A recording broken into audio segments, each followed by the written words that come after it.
Hello viewers, আজকের আলোচনার বিষয় হচ্ছে গ্যাংরেপ। এবং এই গ্যাংরেপ কি এবং গ্যাংরেপ হতে গেলে কী ধরনের শর্তগুলো পালন করতে হবে এবং এই অপরাধের সাথে যারা জড়িত, যে আসামিরা জড়িত, তাদের কী ধরনের সাজা হবে এবং কোন আইনে মামলাটি হবে এবং এটি বেইলেবল কিনা, এই বিষয় নিয়ে আমরা আজকে আলোচনা করব। আমরা টপিক হচ্ছে গ্যাংরেপ। গ্যাংরেপ বলতে বোঝায় দলবদ্ধ যারা ধর্ষণ করে, অর্থাৎ দুইয়ের বেশি মানুষ থাকবে। এই তো এখানকার মোট আসামি হচ্ছে রাকিব, শাকিল, রাশেদ, এই তিনজন আসামি। ঘটনাটি ঘটেছে ভোলা জেলা তজিমুদ্দিন উপজেলায় এবং বাক প্রতিবন্ধী একজন হিন্দু নারী, বাক প্রতিবন্ধী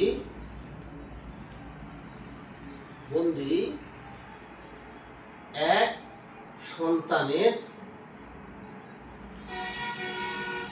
সন্তানের মা এবং এটি হচ্ছে বাক প্রতিবন্ধী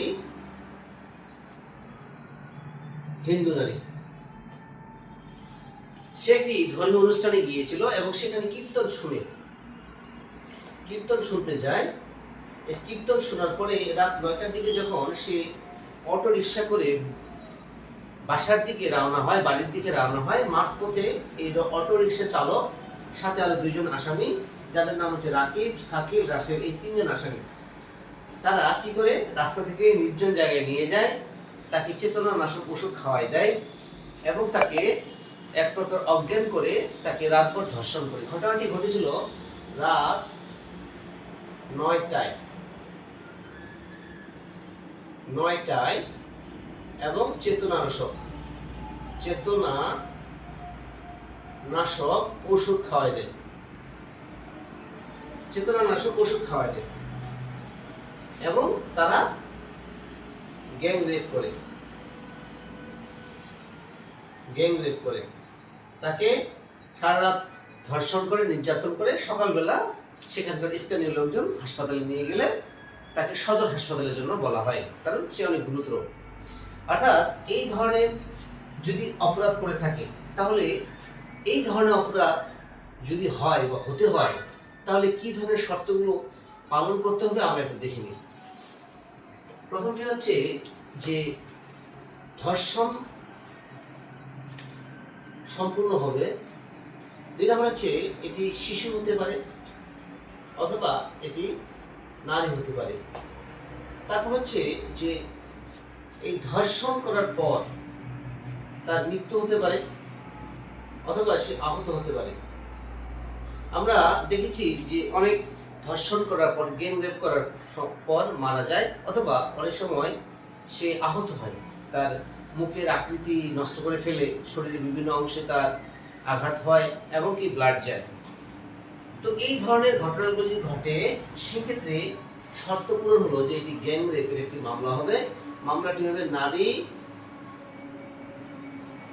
ও শিশু নির্যাতন দমন আইনের, এটি 2000 সালে একটি আইন, পরে অ্যামেন্ডমেন্ট করা আছে 2025।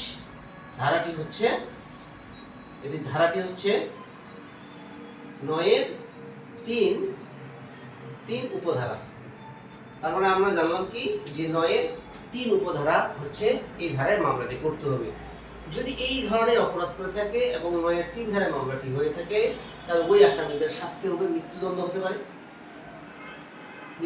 হতে পারে অথবা যাবজ্জীবন হতে পারে, সাথে 20 লক্ষ টাকার জরিমানা।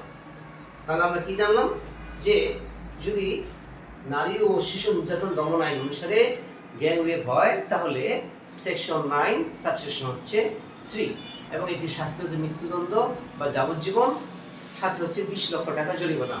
তো আমরা চাইব যে আমাদের সকলের নিরাপত্তার স্বার্থে প্রশাসন যেন কাজ করে এবং এই ধরনের যারা কালপিট রয়েছে তাদেরকে যেন দ্রুত ধরে এবং আমাদের নিরাপত্তাকে অক্ষুণ্ণ রাখে।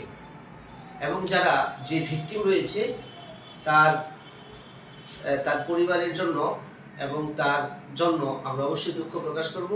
এই ধরনের অপরাধ যেন সমাজে যেন না ঘটে, কারণ আমাদের পরিবারে সবারই মা বোন রয়েছে।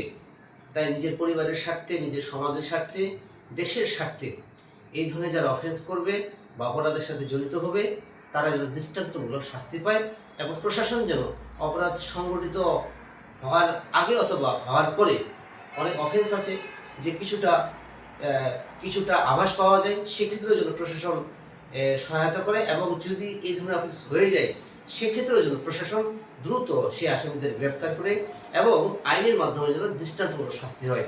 তো আমরা এই পর্যন্ত আজকে আলোচনা করলাম। অবশ্যই আপনাদের প্রতি ভালোবাসা রেখে এখানে শেষ করছি। আমি অ্যাডভোকেট সরল কুমার রায়, সুপ্রিম কোর্ট বাংলাদেশ। নমস্কার।